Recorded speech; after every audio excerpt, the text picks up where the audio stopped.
السلام عليكم ورحمة الله وبركاته. أهلا بيكم. إن شاء الله هنبدأ النهاردة الرحلة دي هتخليكم تبصوا للحياة والرزق والفشل والنجاح بطريقة مختلفة خالص. أتمنى إن انتوا تسمعوا بقلوبكم مش بعقولكم بس، وأتمنى إن انتوا تستمتعوا معايا بالرحلة. أنا شيماء رمضان كاتبة الرواية، وأنا اللي هحكيها لكم بصوتي بإذن الله. بسم الله نبدأ. رواية عمران، عقلية الغني. المقدمة: عمران شاب في 27 من عمره، كل ليلة ينام وهو مقتنع أن الحياة نسيت أن تعطيه فرصته، ليس لأنه لم يحاول، بل لأنه كان يشعر أن كل محاولة تنتهي بالفشل. كان يبدأ كثيرا ولا يكمل، يحلم كثيرا ثم يخاف التنفيذ، يتعلم شيئا ثم يقنع نفسه أنه لن ينجح فيتوقف ولا يستمر، حتى أصبح يقول لنفسه: أنا عارف حظي كده، مش مكتوب لي النجاح في حاجة، 7 صنايع والبخت ضايع زي ما بيقولوا. كان كلما رأى أحدا ينجح في شيء شعر أن حلمه يبتعد أكثر، وشعر بالإحباط أكثر، وشعر بغصة في قلبه تجاه الشخص، وكأنه يتمنى زوال النجاح منه ليصبح فاشلا مثله. كان يقول لنفسه: اشمعنى أنا يعني اللي مفيش حاجة نافعة معايا؟ كان يلوم الظروف ويلوم الناس، وأحيانا يلوم نفسه ولا يعلم أين المشكلة. يقول دائما: لماذا أعود كل مرة لنقطة الصفر؟ لكنه لم يخطر بباله يوما أن المشكلة قد تكون في طريقة تفكيره. كان كلما رأى تاجرا ناجحا قال: أكيد ورث المال عن أبيه، إنما أنا اتولدت فقير وهفضل فقير. وإذا رأى موظفا ناجحا قال: أكيد عنده واسطة. وإذا رأى رجلا صالحا واسع الرزق قال: أكيد ربنا بيحبه أكتر مني. كان إذا أراد أن يقدم عملا وأخطأ خطأ صغيرا يهدم كل ما صنعه ويتهم نفسه بالغباء، ويبدأ من جديد، ثم يعيد حتى يمل ويترك العمل كله. لم يكن الخطأ هو المشكلة، بل خوفه من الخطأ، لأنه كان يظن أن الكمال شرط النجاح، حتى ضاعت منه فرص كثيرة بسبب فكرة واحدة: إما أن يكون عملي على أكمل وجه، أو لا أقدمه أصلا.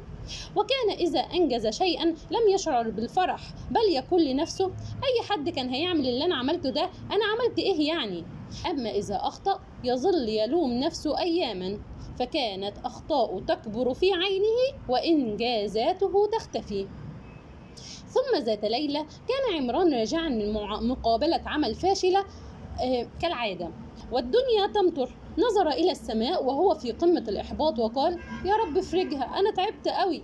ودخل مسجدا ينتظر انتهاء المطر، فكانت صلاة العشاء، فتوضأ وصلى، وبعد الصلاة جلس وحده في ركن المسجد، وإذ به يسمع صوتا يقرأ القرآن بصوت جميل خاشع، فنظر في اتجاه الصوت فوجد رجلا كبيرا يقرأ القرآن، رجل هادي في وجهه سكينة عجيبة جذبت قلب عمران.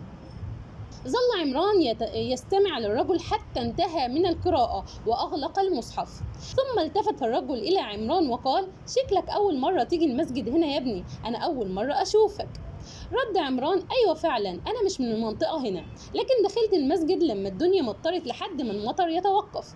قال الرجل: أهلا بك يا ابني، أحسن قرار أخدته إنك جيت لبيت ربنا، بس قول لي مالك، شكلك شايل هم الدنيا فوق كتافك. حاول عمران ان هو يبتسم لكنه فشل، فقال بصوت مكسور: هو انا باين عليا قوي كده؟ ابتسم الرجل وقال: الهم مهما حاول صاحبه يخبيه بيبان في العين قبل الكلام. مالك يا ابني، ايه اللي تعبك ومشيلك الهم كده؟ خفض عمران رأسه، ولأول مرة شعر أن أحدا رآه وحس به دون أن يشرح شيئا.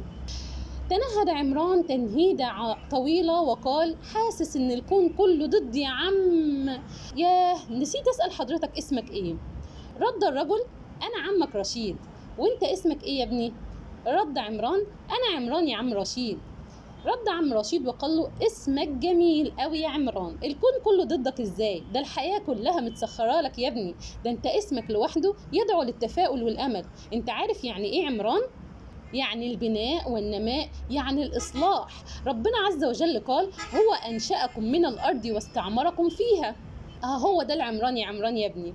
ربنا خلقنا وجعلنا عمار للأرض وسكان ليها، واستخلفنا فيها لنعمرها ونبنيها ونزرعها ونستغل كل خيراتها، وسخر لينا كل شيء فيها. ربنا سبحانه وتعالى قال: وسخر لكم ما في السماوات وما في الأرض جميعا منه إن في ذلك لآيات لقوم يتفكرون. تخيل كل ما في الكون ربنا سخره لك لمصلحتك ومنفعتك، وتقوم انت تقول لي الكون كله ضدي؟ طب اصدقك ولا صدق كلام ربنا؟ رد عمران: اكيد كلام ربنا، بس يا عم رشيد عمر ايه اللي بتقولي عليه؟ ده انا حياتي كلها خراب من بره وجوه، وجيبي ما فيهوش غير 50 جنيه، والشنطة اللي معايا دي كلها أوراق لمشروعات بدأتها وما كملتهاش. تقولي الكون كله متسخر لي؟ ده أنا كل ما أبدأ حاجة تبوظ وما تكملش. مش عارف اشمعنى أنا اللي بيحصل لي كده، ده سوء حظ ولا غباء من الآخرين؟ وابتسم عمران ابتسامة كلها حسرة.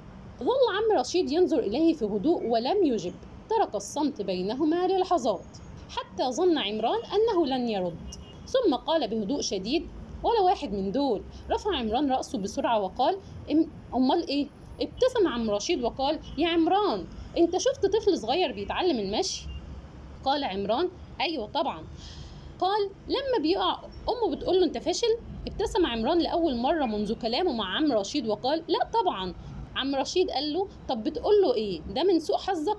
عمران قال له: لا طبعا. قال له: طب بتعمل معاه إيه؟ قال له عمران: بتقوم وبتقومه تاني. هز رشيد رأسه وقال له: بالظبط، ده اللي بيحصل وده اللي بيخليه يتعلم المشي مرة ورا مرة وخطوة ورا خطوة. وأكمل رشيد: انت بقى أول ما بتقع بتعمل ايه؟